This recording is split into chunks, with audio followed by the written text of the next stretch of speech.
Assalamualaikum warahmatullahi wabarakatuh. Mimin lanjutkan lagi cerita Raja Kegelapan Cipenya. Tapi seperti biasa, sebelum dilanjut, bantu tekan tombol like dan berkomentar juga Tuan Rena gas.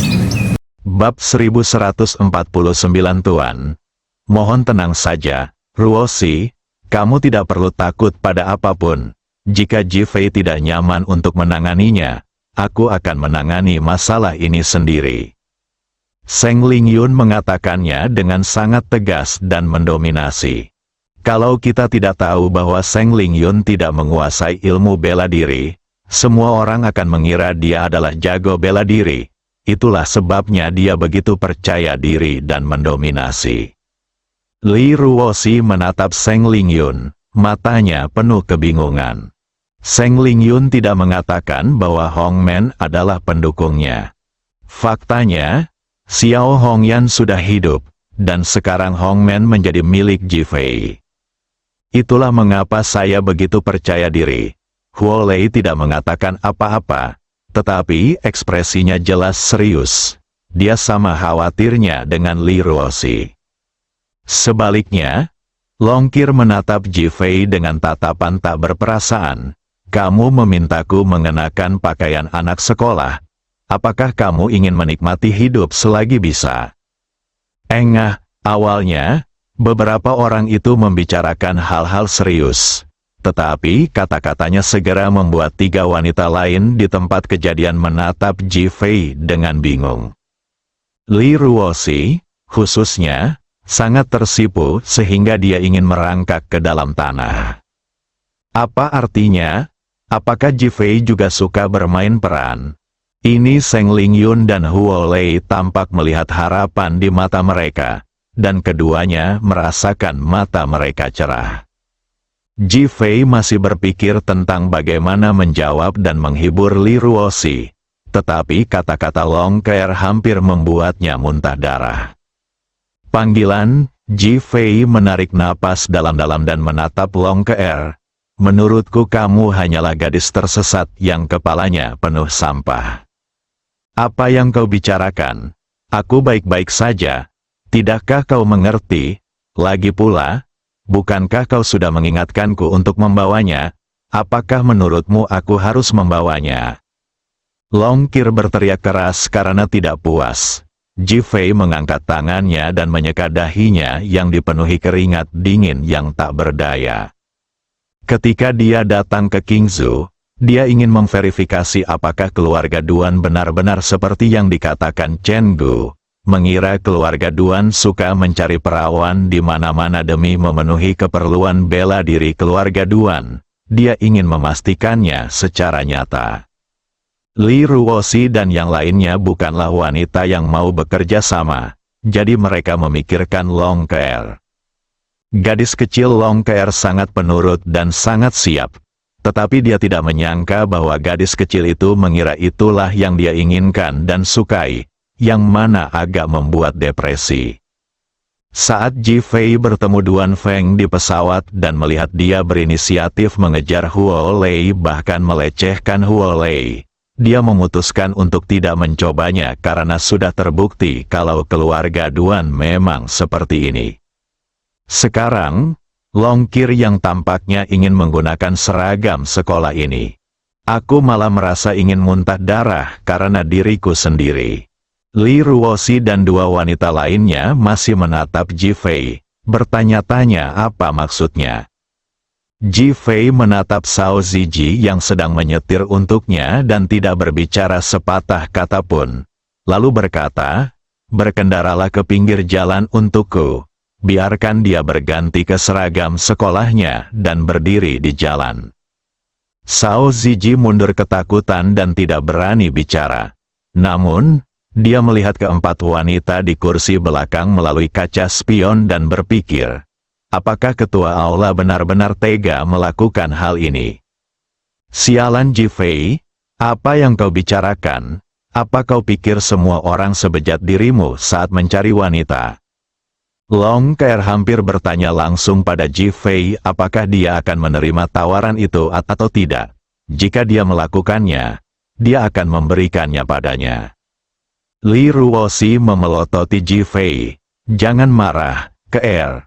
Ji Fei menoleh dan menatap Long Ke'er dengan tajam. Lalu menatap Shao Ziji.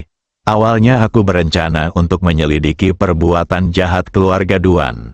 Tetapi setelah melihat mereka di pesawat, aku jadi terhindar dari kesulitan. Singkat kata, semua orang mengerti maksudnya. Long Qir memutar matanya dan melotot ke arah Ji Fei. Kau benar-benar ingin menggunakan aku sebagai umpan. Kejam sekali. Kenapa kau tidak menggunakan istrimu saja? Kenapa kau tidak menggunakan adikmu saja? Kenapa kau tidak menggunakan Seng Lingyun saja? Mereka lebih cantik dariku. Ketika ketiga wanita itu mendengar ini, mereka dengan lembut menarik Long Qir. Meskipun begitu, dia masih sangat bahagia di dalam hati, yang berarti dalam hati Ji Fei mereka tidak dapat diganggu-gugat. Namun, pipi ketiga wanita itu merah dan panas, terutama Li Ruoxi. Haruskah aku membeli seragam untuk diriku sendiri? Ji Fei tidak lagi memperhatikan Long Ke'er dan menatap Shao Ziji. Keluarga Duan seharusnya pergi mempekerjakan seseorang, kan? Shao Ziji segera kembali serius. Sejak berita bahwa Duan Xinghai dibunuh olehmu kemarin, keluarga Duan menjadi kacau. Namun, Duan Weiyan sangat berpikiran jernih dan tahu bahwa dia bukan tandinganmu. Jadi dia menjual banyak harta keluarga Duan. Selain itu, banyak keturunan langsung keluarga Duan yang tiba-tiba menghilang. Ada yang pergi ke luar negeri, ada yang pergi ke tempat lain, dan ada yang tiba-tiba bergegas ke berbagai keluarga seni bela diri kuno di Tiongkok. Takut, Ji Fei mencibir dingin. Shao Ziji mengangguk, tentu saja mereka takut. Namun, keluarga Duan juga telah melakukan banyak persiapan. Tidak menutup kemungkinan bahwa mereka sedang mengumpulkan kekuatan dan bersiap untuk membalas dendam. Jika memang begitu, itu akan bagus sekali, Ji Fei tiba-tiba berkata. Shao Ziji tertegun, dengan kebingungan di wajahnya. Saya berharap kali ini keluarga Duan dapat menemukan semua orang yang ingin menjadi musuh kita. Dan kemudian saya akan mengunjungi orang-orang ini secara langsung dalam bulan berikutnya. Guru, apa maksudmu? Wajah Shao Ziji menampakkan ekspresi terkejut sekaligus gembira. Bahkan tangannya yang memegang kemudi pun sedikit gemetar. Long Tang tidak begitu mendominasi untuk waktu yang lama. Awalnya aku akan mengunjungi keluarga-keluarga seni bela diri kuno ini. Dan aku dapat menggunakan kesempatan ini untuk melihat mana yang layak dihormati, dan mana yang sampah seperti keluarga Duan. Shao Ziji langsung mengerti niat Ji Fei, yaitu membersihkan keluarga seni bela diri kuno di Long Country. Long Tang tidak begitu mendominasi untuk waktu yang lama, itu benar-benar hal yang memuaskan.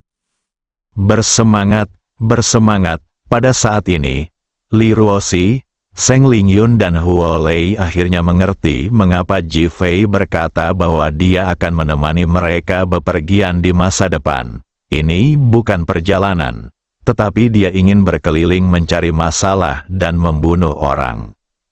Ketiga wanita itu tiba-tiba merasa rumit. Li Ruoxi khawatir. Huo Lei bangga memiliki saudara seperti dia. Seng Lingyun sungguh mengejutkan. Hanya pria seperti Ji Fei yang bisa begitu mendominasi. Ketiga wanita itu memiliki ekspresi yang sangat rumit di wajah mereka. Ji Fei telah menutup matanya untuk beristirahat. Apa yang mereka pikirkan hanyalah tebakan mereka sendiri. Alasan Ji Fei sebenarnya bukanlah ini. Bahkan jika beberapa keluarga seni bela diri kuno memiliki masalah, selama mereka tidak seburuk keluarga Duan, dia tidak akan langsung membersihkannya. Bagaimanapun, bagi sebuah keluarga seni bela diri kuno untuk bertahan hidup di masyarakat ini, sudah merupakan hal yang sangat sulit. Tujuan sebenarnya adalah untuk mengumpulkan para ahli dan membangun kembali Balai Naga. Kalau tidak, bahkan jika Feng Huang dan yang lainnya kembali dan telah membuat terobosan, apa yang dapat mereka lakukan?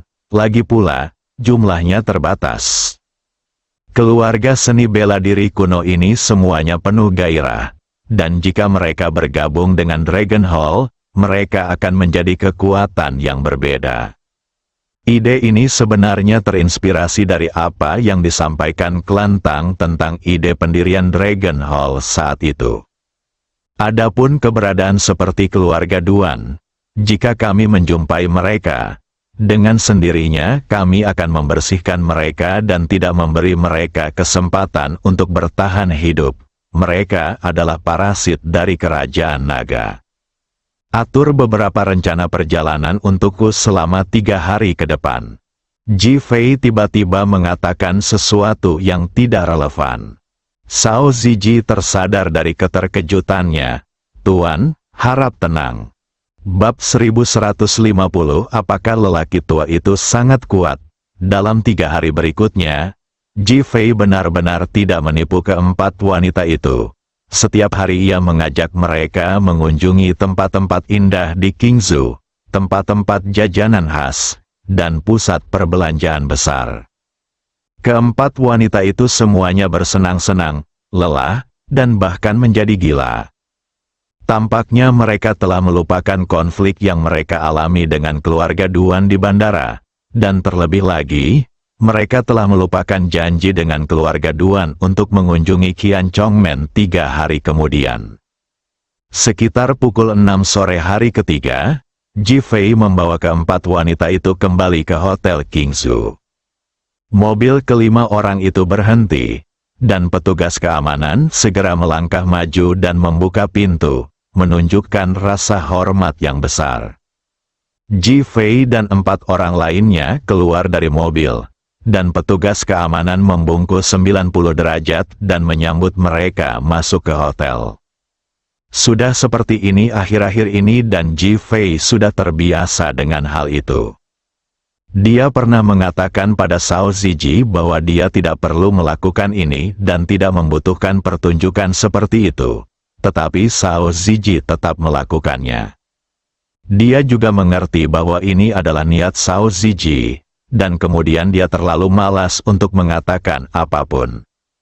Pada saat ini di tempat parkir, seorang pengemudi memandang pemandangan ini dengan rasa jijik di dalam hatinya. Seorang pemuda juga menikmati pemandangan seperti itu, hanya pamer.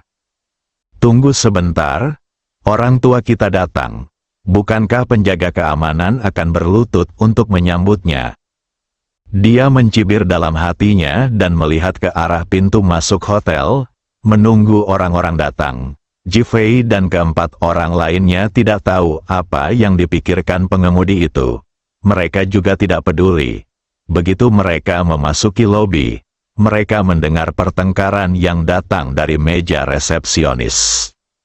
Seorang pemuda melihat ke meja resepsionis. Apa maksudmu? Kami ingin kamar suite mewah. Apakah Anda tidak punya atau menurut Anda kami tidak mampu membelinya? Resepsionis wanita itu tersenyum dan berkata, "Maaf, Tuan, semua suite mewah di Hotel Qingzhou kami sudah terisi. Tidak ada kamar tersisa." Ji Fei tahu betul bahwa dari mereka berlima, hanya ada 4 orang yang tinggal di kamar mewah Hotel Qingzhou. Jika kamar itu ditempati orang lain, tentu saja tidak akan ada kamar tersisa. Bagaimanapun, ini adalah hotel paling mewah di Qingzhou, dan banyak orang datang untuk menginap di sini. Aku tidak peduli apakah kamu memilikinya atau tidak. Aku hanya menginginkan kamar mewah. Tidak peduli metode apa yang kamu gunakan. Aturlah untukku segera. Jika tidak, masalah ini tidak akan selesai. Orang muda sangat suka memerintah. Li Ruoxi dan beberapa wanita lainnya merasa penasaran. Ji Fei menunjuk ke sofa di sebelah mereka dan memberi isyarat agar mereka duduk di sana. Keempat wanita itu tahu bahwa Hotel Qingzhou milik Ji Fei. Jika sesuatu terjadi di sini, dia tidak bisa mengabaikannya begitu saja, jadi mereka hanya duduk di sana dan menonton. Pemuda itu merasakan tatapan mereka dan menoleh ke samping. Dia tidak dapat mengalihkan pandangannya dari mereka. Ia tidak menyangka bahwa mereka adalah 4 gadis yang cantik jelita dan parasnya memukau. Matanya nyaris keluar dari kepalanya.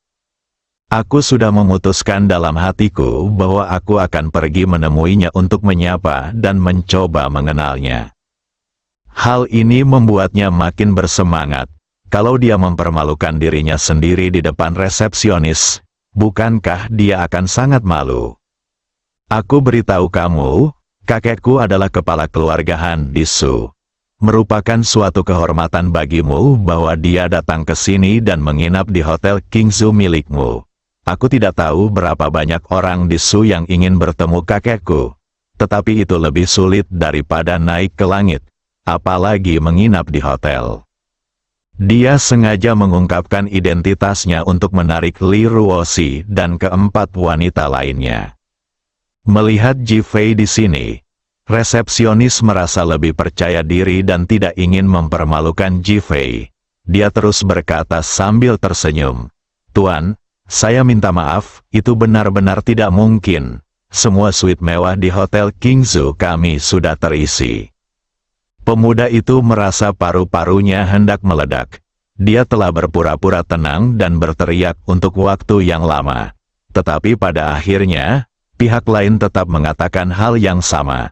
Bukankah ini sungguh menyedihkan? Kamu yakin tidak ada lagi? Resepsionis itu mengangguk, benar-benar hilang. Dasar kau tidak berguna, aku akan menutup Hotel Kingzu-mu hari ini. Setelah pemuda itu selesai berbicara, dia mengeluarkan telepon genggamnya.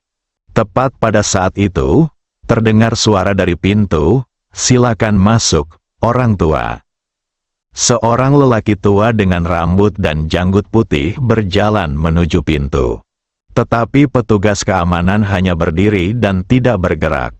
Pengemudi yang berbicara di sebelahnya marah sekali.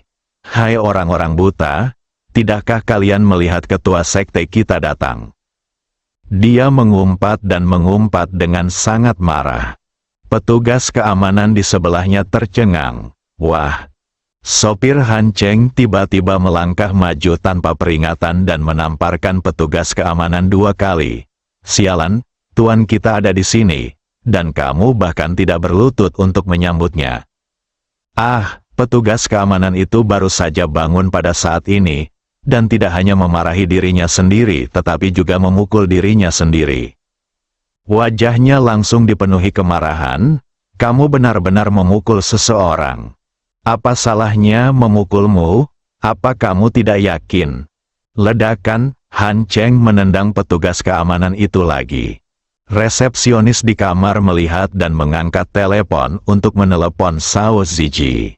Han Yi, seorang pemuda yang tidak mampu mengoordinasikan rumah, sangat marah. Dia merasa dirinya tidak sedominan sopirnya, Han Cheng. Sungguh menyedihkan menjadi seorang pemuda kaya seperti dia. Wah, dia menamparkan meja resepsionis 2 kali. Resepsionis berteriak. Dengan bunyi dentang, telepon di meja depan terjatuh ke tanah. "Saya katakan, Anda harus memiliki suite mewah ini hari ini. Entah Anda memilikinya atau tidak. Jika Anda tidak mempersiapkannya untuk kami akan menghancurkan Hotel Kingzu untuk Anda." Han Yi berkata dengan sangat mendominasi. Resepsionis itu tanpa sadar menatap Ji Fei. Alis Ji Fei berkerut membentuk huruf "Cuan". Dia melirik ke arah lelaki tua di pintu dan mendapati dia berdiri dengan kedua tangan di belakang punggungnya, tanpa ekspresi apapun di wajahnya. Tampaknya tindakan orang-orang itu tidak ada hubungannya dengan dirinya dan seolah dianggap biasa saja. Pada saat ini, 7 atau 8 penjaga keamanan berkumpul di pintu dan melihat ke arah pengemudi Han Cheng. "Kalian mencari kematian, jadi jangan salahkan kami." Tentu saja aku tidak ingin mempermalukan diriku di depan Ji Fei. "Kau mencari kematian? Kurasa kaulah yang mencari kematian. Jika bos Hotel King Zumu tidak turun dan berlutut memohon belas kasihan, aku akan membunuh kalian semua di sini. Han Cheng menanggapi dengan lebih mendominasi. Han Yi juga merasa bersemangat. Pemimpin sekte King Feng kami di Su menginap di Hotel King Zu milikmu karena dia menghormatimu. Kalau tidak, kau tidak akan bisa mengundang kami. Ah, Li Ruoxi yang tengah duduk di sofa, tiba-tiba berdiri saat mendengar nama sekte King Feng Su, dan tanpa sadar menatap Ji Fei. Aku sangat bersenang-senang selama 3 hari ini sehingga aku lupa tentang urusan keluarga Duan. Sekarang, ketika dia tiba-tiba mendengar tentang sekte King Feng, dia langsung berpikir bahwa pihak lain mungkin datang ke sini untuk berurusan dengan Ji Fei. Han Yi mengira Li Ruoxi iri dan mengagumi sekte King Feng karena dia mendengar bahwa sekte King Feng sangat iri dan mengaguminya.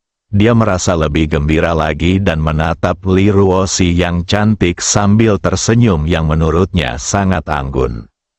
Namun, bunuh dia. Ketika penjaga keamanan di pintu mendengar identitas pihak lain, dia berteriak dan menyerang Han Cheng. Aku akan membunuhmu terlebih dahulu. Han Cheng menyingsingkan lengan bajunya dengan mendominasi dan menyerang petugas keamanan itu. Bang bang bang. Kedua kubu langsung bertarung bersama. Di sisi lain, untuk menunjukkan kejantanannya di depan wanita seperti Li Ruoxi, Han Yi mengangkat tangannya dan membantingnya langsung ke meja, langsung mengubah meja resepsionis menjadi potongan-potongan yang tak terhitung jumlahnya. Ah! Resepsionis itu berteriak, berjongkok di tanah dengan kepala di tangannya, dan tidak berani bergerak. Aku katakan kepadamu, jika kamu tidak berlutut dan menyambut kami memasuki Hotel King Zumu hari ini, aku akan membuat Hotel King Zumu menghilang mulai sekarang. Han Yi menjadi lebih mendominasi. Li Ruoxi dan yang lainnya memandang Ji Fei, dan tiba-tiba menyadari bahwa dia berdiri di sana dengan sangat tenang, seolah-olah tidak terjadi apa-apa. Bahkan ketika salah satu petugas keamanan pingsan, dia tidak bereaksi. Apakah orang tua itu sangat kuat? Keempat wanita itu semuanya memandang lelaki tua itu. Bersambung.